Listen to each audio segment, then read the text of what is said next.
Face aux provocations marocaines, les mesures que pourrait prendre Alger.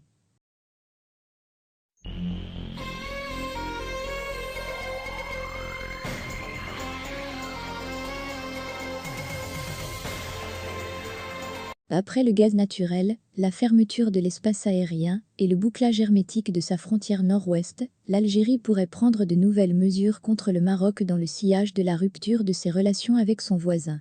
Des mesures qui pourraient être politiques et économiques. Alger dispose d'une panoplie de mesures restrictives à l'encontre du Maroc. C'est ce qu'a laissé entendre Amar Belani, envoyé spécial chargé de la question du Sahara occidental et des pays du Maghreb arabe, lors d'une interview accordée vendredi 24 septembre à l'agence RT. L'adoption de mesures supplémentaires ne peut être exclue, a déclaré le diplomate algérien en indiquant que l'Algérie fera preuve d'une extrême vigilance et d'une fermeté absolue pour la protection de son territoire national. Suite à l'annonce officielle de la rupture des relations diplomatiques avec le Maroc, le gouvernement algérien a pris des mesures essentiellement économiques. La première a été le refus de reconduire le contrat de livraison de gaz naturel à travers le gazoduc Maghreb-Europe, GME, qui arrive à terme le 31 octobre 2021. Ce gazoduc qui traverse le Maroc pour alimenter l'Espagne permet à Rabat de produire une part importante de son électricité et d'alimenter son industrie et certaines agglomérations en gaz naturel. La seconde mesure a été annoncée mercredi 22 septembre 2021 au terme d'une réunion du Haut Conseil de sécurité présidée par Abdelmadjid Tebboune et concerne la fermeture immédiate de l'espace aérien algérien à tous les aéronefs civils et militaires marocains, ainsi qu'à ceux qui portent un numéro d'immatriculation marocain. Le Maroc étant enclavé à l'extrême nord-ouest du continent africain, les avions de sa compagnie nationale sont tenus de traverser le ciel algérien pour atteindre de nombreuses destinations. Cela est notamment valable pour les autres pays du Maghreb, pour le Moyen-Orient, mais aussi pour certaines villes d'Afrique de l'Ouest. La Royal Air Maroc, qui est une compagnie essentiellement africaine, va subir les contre-coups financiers de cette interdiction en termes de consommation de carburant et de taxes de survol d'espaces aériens d'autres États lors des contournements. Dans le registre de la souveraineté territoriale, Alger a décidé de bloquer la route marocaine numéro 10, qui relie les villes de Bouarfa à celle d'Agadir. Construite durant la colonisation française, cette voie stratégique a toujours empiété sur une partie du territoire algérien dans la wilaya de Béchar.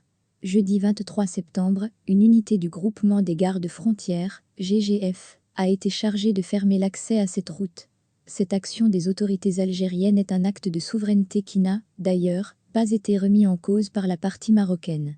Elle intervient dans le sillage de l'affaire de l'oasis d'El Arja, près de Beni Ounif, une localité où des agriculteurs marocains exploitent des parcelles de terre. Leur présence a longtemps été tolérée par l'Algérie, jusqu'au mois de mars 2021, lorsque l'ordre leur a été donné de quitter les lieux. Là encore, le Makzan n'a rien eu à redire sur cette mesure malgré un battage de tous les médias du royaume. Visiblement, Alger ne compte pas en rester là et devrait décocher des mesures coercitives à mesure que le Maroc, soutenu par son allié israélien, poursuivra sa politique d'escalade. Une des cartes maîtresses est certainement l'énergie électrique. À partir du début du mois d'octobre, le Maroc devrait subir une forte baisse de sa production en électricité due à l'absence d'alimentation en gaz naturel. Il s'avère que l'Algérie transfère son surplus d'énergie électrique vers ses voisins dans le cadre du Comité maghrébin de l'électricité, Comlec, une instance dont la création remonte à 1974.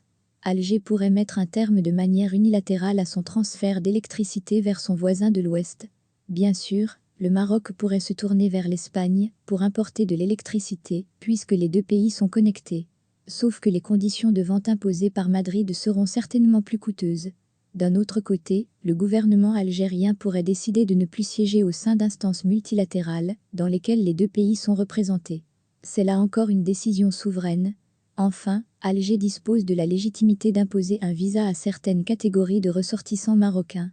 Par ailleurs, les services de sécurité algériens exercent une forte pression sur le plan du narcotrafic, empêchant depuis plusieurs mois le Makzan de bénéficier d'une importante rente financière provenant de la vente de cannabis.